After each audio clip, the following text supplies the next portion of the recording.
Nous sommes dans la région de la Bekaa, précisément à Ta'naïl. C'est une région qui souffre de problèmes chroniques d'accès à l'eau et à l'énergie, de même qu'un problème de commercialisation des produits agricoles. Ces problèmes ont été aggravés par l'afflux massif de réfugiés syriens. Étant actif sur le bassin versant du Litani, dans le périmètre hydraulique de la rivière Shtora, Arc-en-Ciel a implémenté une série de projets pilotes pour pallier à ces problèmes. Des projets qui seraient reproductibles sur l'ensemble du bassin versant et qui ont été financés par l'Union européenne.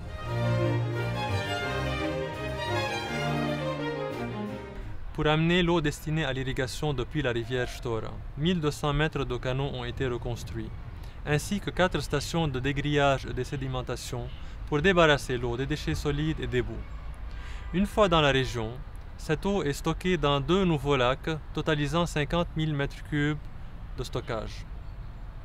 Pour éviter l'eutrophisation des lacs, 2 systèmes d'aération active ont été installés, l'un fonctionnant à l'énergie éolienne, l'autre à l'énergie solaire.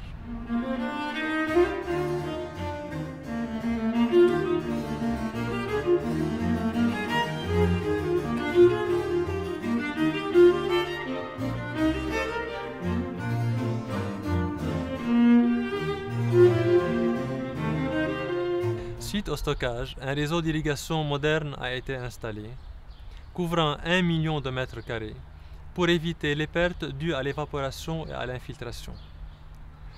Ce réseau est couplé à 5 stations de pompage et de fertigation. L'une de ces pompes est électrique et fonctionne à l'énergie solaire.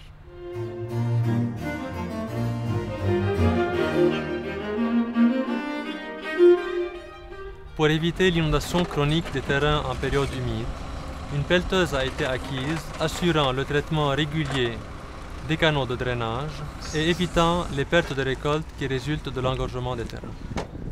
2 fermes solaires ont été installées. La première, constituée de 206 panneaux photovoltaïques totalisant 55 kW, alimente la pompe électrique. La deuxième, constituée de 110 panneaux photovoltaïques totalisant 28 kW, génère des économies en électricité qui sont traduites en services sociaux rendus par le centre d'Arc-en-Ciel aux communautés réfugiées. L'afflux massif de réfugiés syriens a accentué le problème d'accès à l'eau potable. Dès lors, 6 points publics d'eau potable ont été installés, connectés via un réseau de distribution à une station de traitement, assurant quotidiennement 6 mètres cubes d'eau potable accessibles à la population des communautés locales et des communautés réfugiées. Le problème des eaux usées est double. D'une part, l'absence d'un réseau d'évacuation, d'autre part, l'absence de stations de traitement appropriées. Ce qui fait que les eaux usées dans la région sont rejetées directement dans la nature et contaminant donc les nappes souterraines. Un réseau d'évacuation des eaux usées a été construit, couplé à une station de traitement d'une capacité de 20 m3 par jour. L'eau traitée est utilisable pour l'irrigation des arbres forestiers.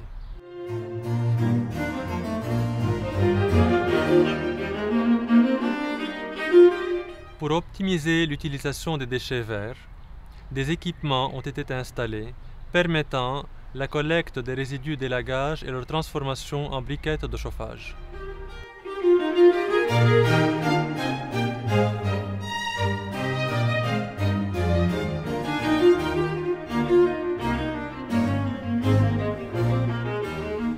Pour pallier au problème de commercialisation des produits agricoles, un centre de réfrigération et de tri a été construit. D'une superficie de 1000 m², il permet le stockage réfrigéré de 1600 tonnes de produits. Il est aussi équipé d'une station de tri et de lavage des fruits.